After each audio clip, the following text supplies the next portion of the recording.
Hello' everyone, পোনপ্ৰথমে আপোনাৰ সকলোকে মোৰ ইউটিউব চেনেল পুষ্পা মাইনালৈ স্বাগতম জনাইছোঁ। আজি আকৌ এটি নতুন ভিডিঅ' লৈ আপোনালোকৰ মাজলৈ আহিছোঁ। আশা কৰোঁ ভিডিঅ'টো চাই আপোনালোকে নিশ্চয় ভাল পাব। তেনেহ'লে বলক আজি ভিডিঅ'টি আমি আৰম্ভ কৰোঁ।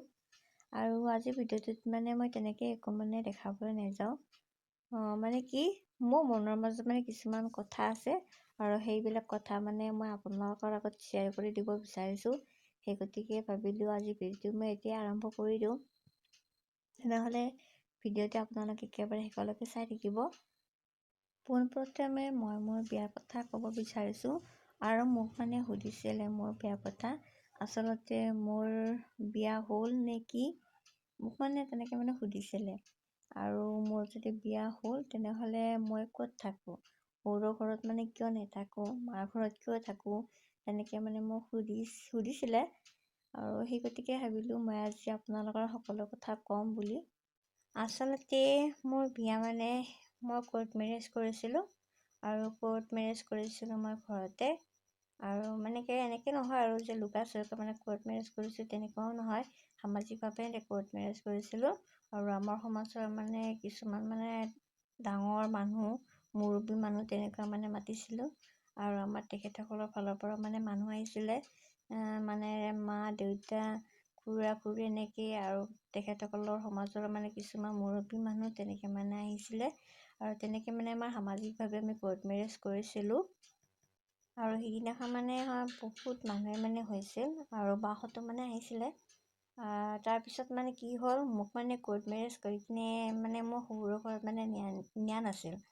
আৰু বহুতক এনেকৈ কোৰ্ট মেৰেজ কৰি কিনে লৈ যায়। কিন্তু মোক তেনেকৈ নিয়া নাছিলে, মই ঘৰতে আছিলোঁ। আৰু যোৱা মাহৰ 16 তাৰিখে মই কোৰ্ট মেৰেজ কৰিছিলোঁ। আৰু এই মাহত এবছৰ হৈ গ'ল আমি কোৰ্ট মেৰেজ কৰা। তাৰপিছত হয়তো এতিয়া চাগে বহুতৰে মনত এটা প্ৰশ্ন উঠিছে, যদি মই শহুৰৰ ঘৰত নিয়াই নাছিল তেনেহ'লে মই শহুৰৰ ঘৰত গৈ কিনে কেনেকৈ ভিডিঅ' বনাব পাৰিলোঁ। আৰু তেনেকৈ বনাইছোঁ গৈ কিনে। সেইকাৰণে বহুতে চাগে ভাবিছে যে কি কথা তেনেকৈ কেনেকৈ যাব পাৰিলে, যদি তাইক নিয়াই নাছিলে কেনেকৈ ভিডিঅ' বনালে তাত গৈ কিনে। মই আজি আপোনালোকৰ সকলো কথা খুলি ভাঙি ক'ম। তেনেহ'লে আপোনালোকে ভিডিঅ'টি একেবাৰে শেষলৈকে চাই থাকিব। এই যোৱা আহিন মাহত আমাৰ ঘৰৰ এখন বিয়া আছিলে। মোৰ বৰদেউতাৰ ল'ৰাৰ বিয়া আছিলে। তাৰপিছত কি হ'ল, বিয়া যোৱাৰ পিছত যে কইনা অনা নিয়া কৰা এটা নিয়ম থাকে নহয়। আৰু সিদিনাখনে কি হ'ল, আমাৰ মাহঁত ৰাতিপুৱা কইনা আনিবলৈ গৈছিল। আৰু সিদিনাখন ৰাতিপুৱা মোক ফোন কৰিছিলে আমাৰ এখেতে। আৰু ফোন কৰি কিনে ক'লে যে মই তোক আজি আমাৰ ঘৰত লৈ আহিম। তাৰপিছত মই ক'লোঁ হয় নেকি, ঠিক আছে তেনেহ'লে আহিবা। তেতিয়া আৰু মই ক'লোঁ ৰ'বা মই এবাৰ মাক ফোন কৰি কিনে কথাটো সুধি লওঁ, মা বা কি কয়। তাৰপিছত মই মাক ফোন কৰিলোঁ। ফোন কৰাত মায়ে ক'লে বোলে অকণমান সময় ৰ'বি, মই গৈ আছোঁ। তাৰপিছত তেখেতো আহিলে, আহি কিনে অকণমান যালে আৰু। তাৰপিছত মাহঁত আহিলে আৰু তেতিয়া বাজিছিলে 12টা বাজিছিল। অকণমান দেৰি হৈছিল মাহঁত তাৰ পৰা অহাত। তাৰপিছত মা আহিলে। তাৰপিছত মা ক'লে যিহেতুকে নিবলৈ পঠাইছে তই যা। তাৰপিছত মই ধুনীয়াকৈ কাপোৰ চাপোৰ পিন্ধি ল'লোঁ আৰু। মেখেলা চাদৰ নিছিলোঁ সিদিনাখন, যিহেতুকে শহুৰৰ ঘৰত যাম সেই গতিকে মেখেলা চাদৰ পিন্ধি কেনেকৈ ৰেডি হৈ ল'লোঁ আৰু। তাৰপিছত মায়ে মোক ক'লে যে তই আজি শহুৰৰ ঘৰত যাবি যিহেতুকে খালী হাতে নাযাবি, কিবা লৈ যাবি। তাৰপিছত মা মোক পইচা দিলে নিবলৈ, মিঠাই চিঠাই নিবলৈ আকৌ। তাৰপিছত মই মিঠাই চিঠাই ল'লোঁ, লৈ কিনে গ'লোঁ। আৰু এখেতে আমাৰ যোৱাৰ সময়ত মাংস লৈ গৈছিল, যিহেতুকে মই প্ৰথমবাৰ যাম সেই গতিকে। তাৰপিছত গ'লোঁ শহুৰৰ ঘৰত। তাৰপিছত শহুৰৰ ঘৰত গৈ পোৱাৰ পিছতে মোক শাহু মায়ে বহুত ধুনীয়াকৈ আদৰি, বৰ দিনা বুলি কয় যে তেনেকৈ আদৰি নিলে। তাৰপিছত নি কিনে মোক মন্দিৰত সেৱা কৰিবলৈ দিলে। তাৰপিছত শাহু শহুৰ, তাৰপিছত মোৰ জাজনী সেৱা কৰিবলৈ দিলে। তাৰপিছত খুৰী শাহু এজনী আছে তেখেতকো সেৱা কৰিবলৈ দিলে। তেনেকৈ সেৱা চেৱা কৰিলোঁ। কৰি উঠাৰ পিছত মোক চাহ পানী খাবলৈ দিলে। চাহ তাহ খাই উঠি কিনে মোক কিন্তু তাত গৈ একো কামো কৰিব দিয়া নাছিলে। তাৰপিছত গৈ কিনে মোক কাপোৰ চাপোৰ চেঞ্জ কৰিবলৈ দিলে। মোৰ শাহু মাৰ কাপোৰ দিলে পিন্ধিবলৈ, যিহেতুকে মই কাপোৰ চাপোৰ নিয়া নাছিলোঁ। তাৰপিছত মাৰ কাপোৰ এযোৰ পিন্ধিলোঁ। পিন্ধি কিনে ভাত পানী খাই ল'লোঁ আৰু দুপৰীয়া। তাৰপিছত কি হ'ল, গধূলি মানে গধূলি নহয়, ঠিক দুপৰীয়া। তাৰপিছত মানে সিহঁতৰ কাষৰ মানুহ মানে মাইকী মানুহ মানে আহিছিলে মোক চাবলৈ, যিহেতুকে নতুন বোৱাৰী গৈছোঁ, সকলোৰে চাবলৈ মন দিয়কচোন। তাৰপিছত মানে মোক চাবলৈ আহিছিলে। তাৰপিছত অহাৰ পিছত মানে এনেকৈ মানে কথা বতৰা পাতিলোঁ আৰু তাৰপিছত মানে কি হ'ল, মই মানে এনেকৈ মানে শুনিছিলোঁ যে শাহু মাকত কৈছিলে যে তাই যিহেতুকে আজি তহঁতৰ ঘৰলৈ আহিছে, তাইক আজি যাবলৈ নিদিবি। কিন্তু সেইটো কথা মানে মই ভবা নাছিলোঁ যে সেইখিনি কথা মানে মোৰ কাৰণে কৈ আছিলে। তাৰপিছত মই আহি কিনে মানে আমাৰ এখেতক ক'লোঁ যে মাহঁতে দেখোন কিবা এনেকৈ কৈ থকা শুনিছোঁ, তুমি যোৱাচোন কি কৈ আছোঁ শুনা। তাৰপিছত আমাৰ এখেতে গ'ল, গৈ কিনে মায়ে মানে তেখেতক মানে মাতিলে।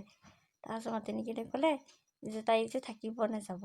তাৰপিছত আমাৰ এখেতে ক'লে তাই আজি যাব। তাৰপিছত মায়ে ক'লে যে তাই আজি যাব নোৱাৰে। তেখেতে ক'লে কিয়? তাৰপিছত মায়ে ক'লে যে আজি বোলে নতুন বোৱাৰী মানে সৌৰকৰ ঘৰৰ পৰা মাকৰ ঘৰলৈ বোলে যাবলৈ নাপায়, তেনেকৈ ক'লে। তাৰপিছত আমাৰ এখেতে ক'লে যে তাইতো তেনেকৈতো অহা নাছিল, বা আমি তেনেকৈতো তাইক অনা নাছিলোঁ, এনেকৈ ক'লে আৰু। তাৰপিছত শাহু মায়ে ক'লে যে ইহঁতে মানে কৈছে মানে আজি মানে তাইক যাবলৈ নিদিবি, থাকিবলৈ দিবি, তেনেকৈ ক'লে। তাৰপিছত তেখেতে আহি কিনে মোৰ লগত ক'লে যে মায়ে এনেকৈ কৈছে। তাৰপিছত মই ক'লোঁ যে মইতো তেনেকৈতো থকাকৈ মানে অহা নাই, আৰু মোৰ লগত মানে তেনেকৈ মানে কাপোৰ চাপোৰ একোৱে অনা নাই, মই কেনেকৈ থাকিম। তাৰপিছত মই মাক ফোন কৰিলোঁ, আমাৰ মাক মানে। তাৰপিছত মাক ফোন কৰোঁতে মায়ে ক'লে যে আমিতো তোক তেনেকৈ পঠোৱা নাছিলোঁ, তই তাত নাথাকিবি, তই গুচি আহিবি, তেনেকৈ ক'লে। তাৰপিছত মই শাহু মাক ক'লোঁ, শাহু মায়ে ক'লে নাই নাই তুমি যাব নোৱাৰা, শাহু মায়ে তেনেকৈ ক'লে। তাৰপিছত মই আকৌ মাক ফোন কৰিলোঁ, মাকো ক'লে যে তই তাত নাথাকিবি। মানে এনেকুৱা হৈছে মানে সেইখিনি টাইমত মই মানে কাৰ কথা শুনো, মই মাৰ কথা শুনো নে মই শাহু মাৰ কথা শুনো। আৰু সেইখিনি টাইমত মানে মই একো মানে ভাবিয়ে পোৱা নাছিলোঁ, মানে কি কৰোঁ, কি কৰিলে ভাল হ'ব, কি কৰিলে বেয়া হ'ব, মই মানে একো ভাবিয়ে পোৱা নাছিলোঁ। তাৰপিছত আমাৰ মায়ে গৈ কিনে ঘৰত মানে কথাটি ক'লে, ঘৰত মানে সকলোৱে আলোচনা কৰি কিনে ক'লে যে তাইক যিহেতুকে তেনেকৈ কৈ আছে, তাইক এতিয়া আনিব নালাগে, তাইক আজি তাইক থাকিবলৈ দে, তেনেকৈ ক'লে। তাৰপিছত মায়ে মোক ফোন কৰিলে, ফোন কৰি কিনে ক'লে যে তাক মানে ইভিনিং মানে গধূলি আকৌ ঘৰত পঠাই দিবলৈ ক'লে, মানে মোৰ কাপোৰ কানি মানে অকণমান দি পঠাব আকৌ, তেনেকৈ ক'লে। তাৰপিছত এখেতে মানে গধূলি আহিল, আহি কিনে মায়ে মানে কাপোৰ চাপোৰ এনেকৈ দি পঠালে আৰু, মানে যিখিনি মোৰ লাগতিয়াল তেনেকৈ দি পঠালে। আৰু তাৰপিছত মানে মই তাত 3 দিনমান থাকিলোঁ। তাৰপিছত তাৰ নেক্সট দিনাখন মানে মই ঘৰত আহিলোঁ। আৰু সেই দিনটো সঁচাকৈ দেই আজিও মানে মনত পৰিলে মোৰ মানে কিবা কিবা লাগি যায়। মানে কেতিয়াও মানে ভবা নাছিলোঁ মই মানে শহুৰৰ ঘৰত গৈ তেনেকৈ থাকিব লগা হ'ব আকৌ। মানে কি ক'ম আৰু, মোৰ মানে ভাবিলে মানে কিবা কিবা লাগি যায়। এতিয়াও যদি মনত পৰে নহয় কেতিয়াবা মানে কিবা কিবা লাগি যায়, আৰু কি ক'ম আপোনালোকক। তাৰপিছত মই শহুৰৰ ঘৰৰ পৰা আহিলোঁ, আৰু এতিয়া মানে মই মাজে সময়ে শহুৰৰ ঘৰত যাওঁ, নোযোৱা নহয়, গৈ কিনে তাত থাকোঁ, নাথাকাও নহয়। আৰু সেই গতিকে মই তাত গৈ কিনে ভিডিঅ' বনাব পাৰিলোঁ। হয়তো আপোনালোকে ভিডিঅ' বনোৱা মোক দেখিছে তাত। আৰু সেয়াই আৰু ভাবিছিলোঁ আপোনালোকৰ কথাটো মানে কম বুলি, আৰু মোক মানে সুধি আছিলে যে মই শহুৰৰ ঘৰত নাথাকোঁ নেকি, সেইকাৰণে মানে।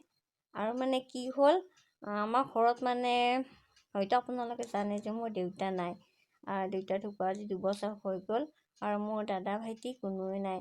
মই, মোৰ বা আৰু মা, আমি 3জন মানুহ। আৰু বা মানে বিয়া হৈছে, আৰু সেই গতিকে মানে এতিয়া মানে মাক মানে চোৱা চিতা কৰাৰ কাৰণে ময়ে মানে আছোঁ।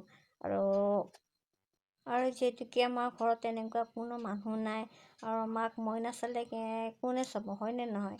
সেই গতিকে মানে মই মানে মাৰ ঘৰতে আছোঁ এতিয়া। আৰু ঘৰৰ মানে যিখিনি মানে কাম কৰিবলগীয়া থাকে মানে তেনেকৈ মানে বজাৰত যোৱা কিবা কিবি এনেকৈ মানে চব মই আৰু মা মানে আমি দুয়োটা মানে লগ হৈ এনেকৈ সেই কৰোঁ আৰু সকলো কাম। হয়তো আপোনালোকে মোক ভিডিঅ'ত মানে দেখা পাইছে এনেকৈ বজাৰত যোৱা, ক'ৰবাত যোৱা, তেনেকুৱা আৰু। ঘৰত যিহেতুকে কোনো তেনেকুৱা মানুহ নাই, সেই গতিকে মানে আমি সকলো কাম কৰিব লগা হৈছে। আৰু সেই গতিকে মানে আমাৰ এখেতেও মানে আহি কিনে আমাৰ ইয়াতে মানে থাকে। শহুৰৰ ঘৰতো থাকে, নোযোৱা নহয়, তাতো থাকে, ইয়াতো থাকে, মানে তেনেকুৱা আকৌ তেনেকুৱা আৰু। বহুত দিনৰ পৰা মানে ভাবি আছিলোঁ এইখিনি কথা আপোনালোকৰ শ্বেয়াৰ কৰি দিম বুলি। সেই গতিকে ভাবিলোঁ আজি ভিডিঅ'টোত মই আপোনালোকৰ লগত সকলো কথা কৈ দিম। এতিয়ালৈকে সদ্যহতে মই মানে এতিয়া মাৰ ঘৰতে আছোঁ, আৰু পিছত চাওঁ কি কৰোঁ, তাত যাওঁ নে ইয়াতে থাকোঁ। ছোৱালী মানুহ যিহেতুকে দুখন ঘৰ বুলি কয় আকৌ, গতিকে মানে মই ইয়াতো থাকিম তাতো থাকিম তেনেকুৱা কৰিম আৰু তেনেকৈ ভাবিছোঁ আৰু। সেয়ে আৰু, কাৰণ মাকো মই এইফালে চাব লাগিব, যিহেতুকে আমাৰ তেনেকুৱা কোনো নাই। সেয়ে বহুত দিনৰ পৰা মানে ভাবি আছিলোঁ এইখিনি কথা আপোনাৰ আগত কম বুলি, সেই গতিকে ভাবিলোঁ আজি আৰু কৈ দিওঁ আৰু। সেয়ে তেনেহ'লে আজি ভিডিঅ'টো ইমানেই আছিলে। যদি মোৰ ভিডিঅ'টো চাই ভাল পাইছে তেনেহ'লে প্লিজ লাইক কৰিব, কমেণ্ট কৰিব, শ্বেয়াৰ কৰিব আৰু মোৰ চেনেলটো ছাবস্ক্ৰাইব কৰি দিব। তেনেহ'লে আজিলৈকে বাই বাই। আৰু শেষত ক'ট মেচ কৰিবৰ দিনাখন মৰা কেইকপিমান ফটো আপোনালোকৰ আগত শ্বেয়াৰ কৰি দিলোঁ, আপোনালোকে চাব। আৰু শেষত ভিডিঅ'টো চাই কেনেকুৱা লাগিছে জনাবলৈ একেবাৰে নাপাহৰিব।